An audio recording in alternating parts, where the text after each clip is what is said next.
morning. Today's December 28th, 2022, which means we're almost done. Oh my gosh, 2022 is almost over. Where did it all go? It's so crazy.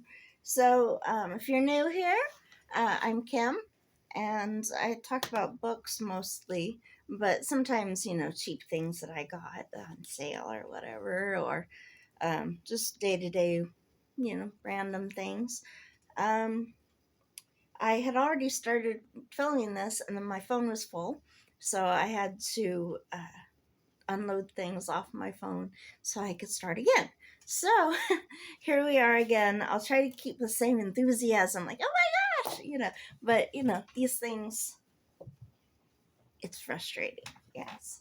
So, if you were here for the last video, then you know that I was going through some Christmas books, getting ready to get up, like to transition towards the holidays, the lead up. So let me grab these that I had put over here after I'd already talked about them earlier. So wonderful.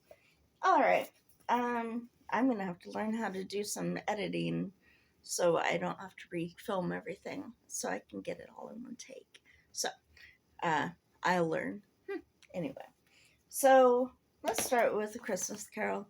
I was going to read it, Charles Dickens. I've read it before.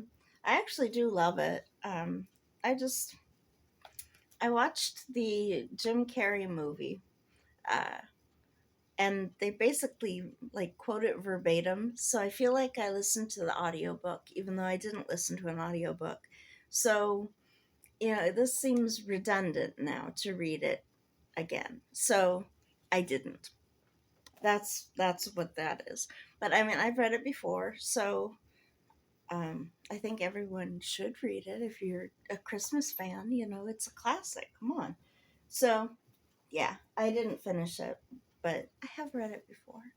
So then I was going to read Jingle Bells, which I did read, and can we just say, Little Golden Books has like the cutest pictures ever. Look at how cute that is.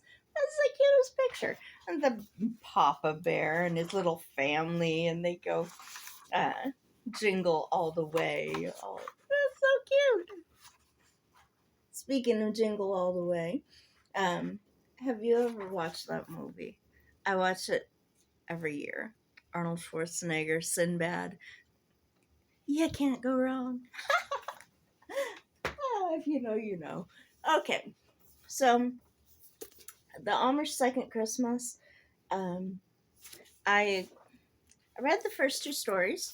Um, the one by Shelley Shepherd Gray was their second chance, and it was very, very cute, very quick, good. And Patricia Johns, his Amish Angel. It was cute. It's a little Amish love story. It's what it is. I don't usually like second chance books, like romance. It's not really my thing. It's like, you know, it's usually some silly little misunderstanding that they should have just talked before they just, up and left each other. But, whatever. The his Amish Angel was actually really cute. And I didn't think I was going to like it because at first I think he's a big poop. And I didn't want to even like deal with him. Like, no, move on, girl. You could do better. Run, but I liked it. So there you go. The Tale of the Three Trees. It's a folklore, so they don't really know folk tale.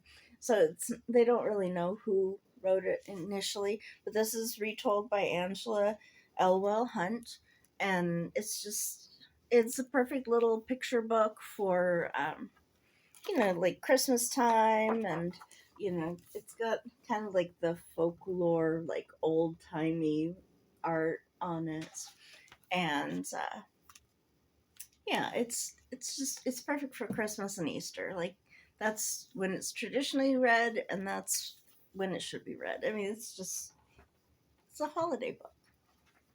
So You Are Special by Max Lucado. I haven't read it this year. I thought I would, but I just haven't gotten to it. I'm not opposed to reading it. I love it. Like it's a comfort book. If you're having a rough day, you read You Are Special by Max Lucado, and it's a good one. So there's that. So, oh yes, I had mentioned Silas Marner, but I got distracted reading um, like Marriage of Convenience books, like on my, well, listening to them on audiobook. And a couple of them, they're not really worth mentioning, in my opinion. So I'm not going to. And what am I reading right now? I'm listening to one right now, and it's another uh, like Marriage of Convenience. It's my favorite trope. I should probably feel guilty about it. Like, that should be a guilty pleasure type thing. But that's what it is. Sorry, I was squinting and then I got big owl eyes because I noticed I was squinting. So maybe we could do some, like something in between so I don't look like a psychopath. All right, so um, back to the list. So I didn't read Silas Marner. I didn't read You Are Special. I didn't read half of the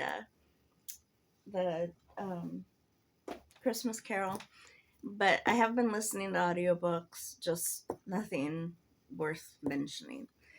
Yeah, so that's that. Let's see. So something I've never read the book, but I never really even thought about the book actually, but I did watch the movie this week, Mr. Popper's Penguins.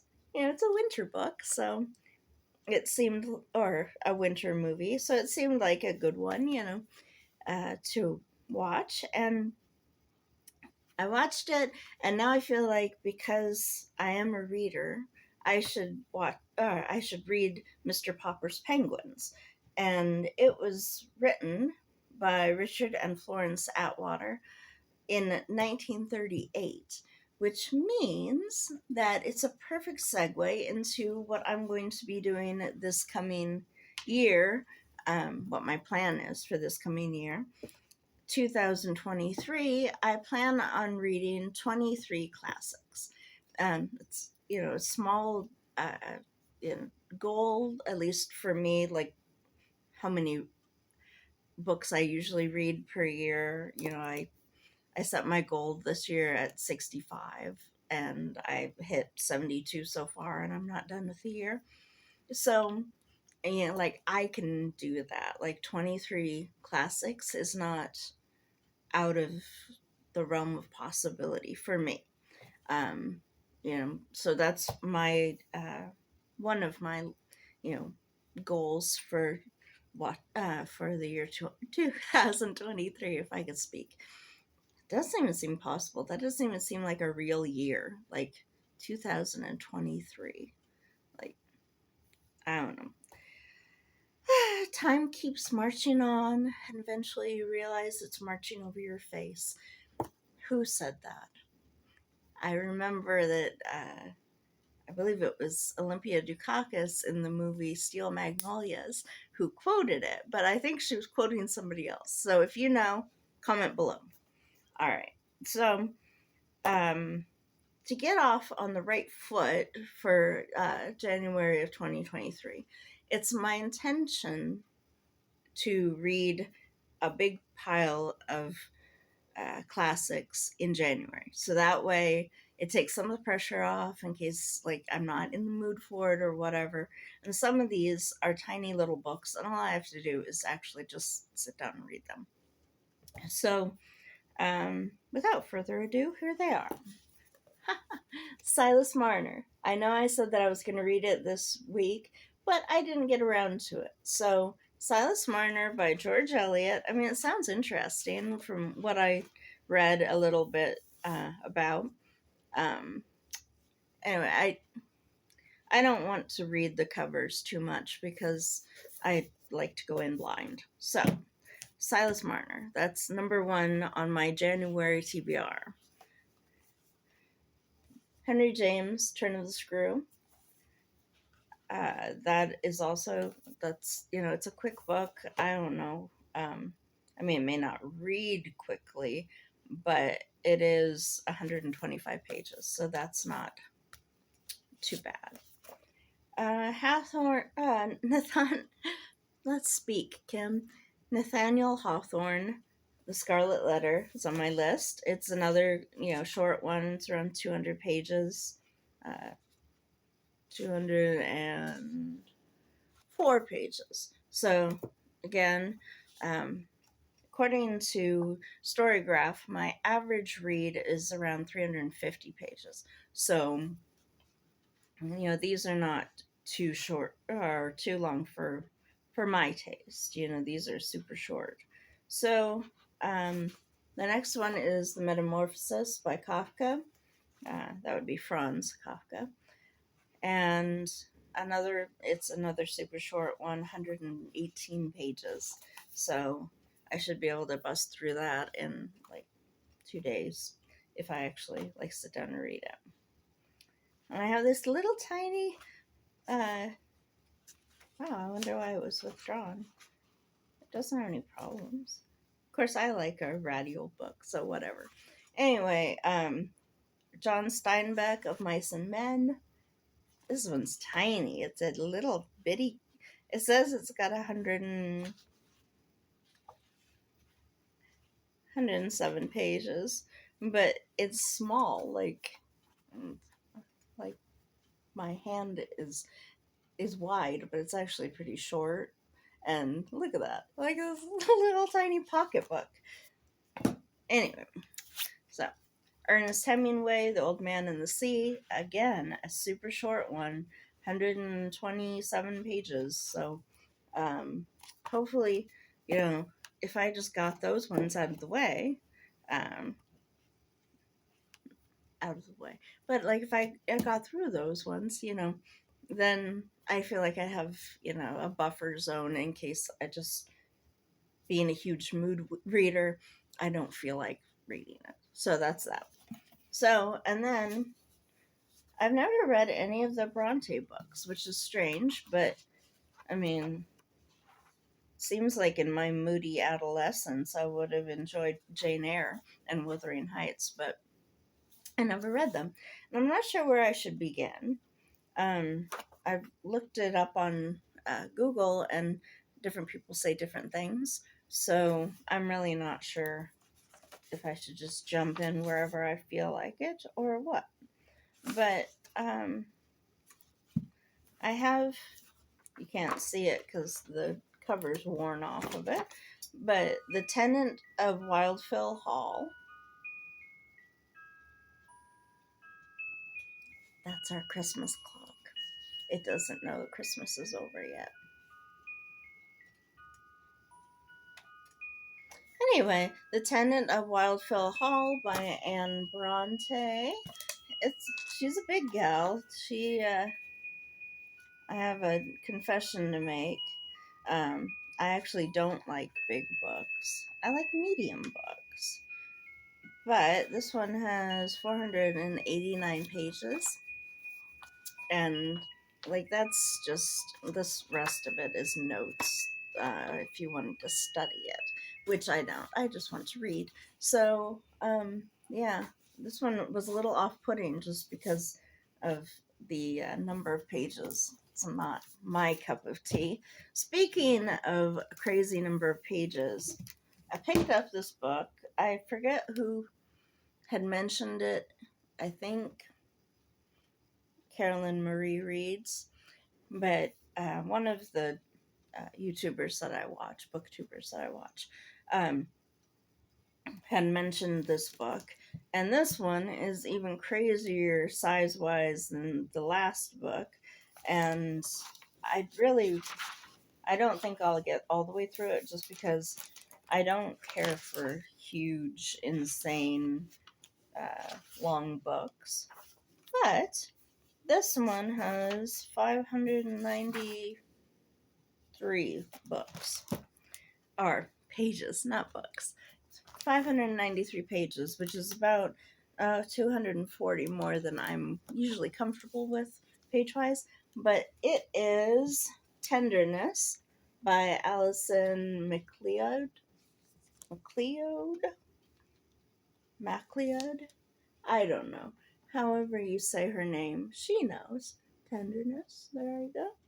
Anyways, it's about um, D.H. Lawrence and Lady Chatterley's lover and all of the controversy surrounding that, and how he was reading, or he was writing it towards the end of his life, and he knew that there would be controversy and that he'd have a hard time getting it published, but that's what he wanted to write, so that's what he wrote.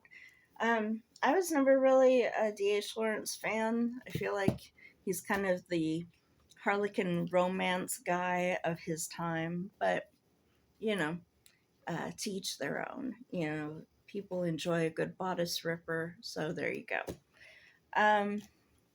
The one that is last on, well, second to last on my pile of books that I got from the library is not a classic.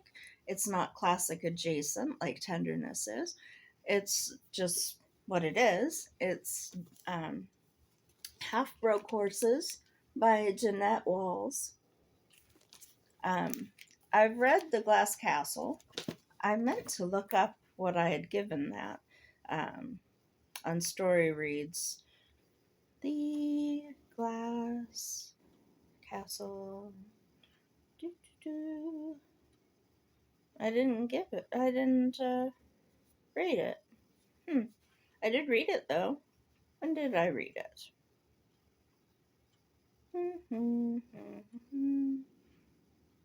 It doesn't say. Probably says somewhere around here, but I'm not sure. Anyways, I did read it. I believe I enjoyed it. That's the kind of book I enjoy. Or a kind of book that I enjoy. But I didn't read it, so I don't know. But I think that I will like this one. I like kind of historical fiction and, kind of poor people living their lives kind of thing. So we'll see. Yeah, I'm looking forward to that one. And then I have no idea about it. It could be a little spicier than I'm interested in. Oh, it's HarperCollins. We're not supposed to be talking about HarperCollins, are we? So I'll just toss this aside. If I do read it, then I will. I'll tell you about it if and when they finish their strike. All right, so that's that, and let me know what you're reading. I love hearing about what people are reading and getting more book review or more book recommendations for my TBR, so that I will never be able to die because I have too much to read. And I think that's probably, the key to eternal life. I mean, obviously Jesus is the, key to eternal life for your soul, but like, just your brain and your human body. I think if you have too many on your TBR, you can't die. You have to live forever, so you can read them all. I could be wrong, but that's what it is. That's what my understanding of it is. So, like, subscribe. Thank you for watching, and I'll see you next video. Bye.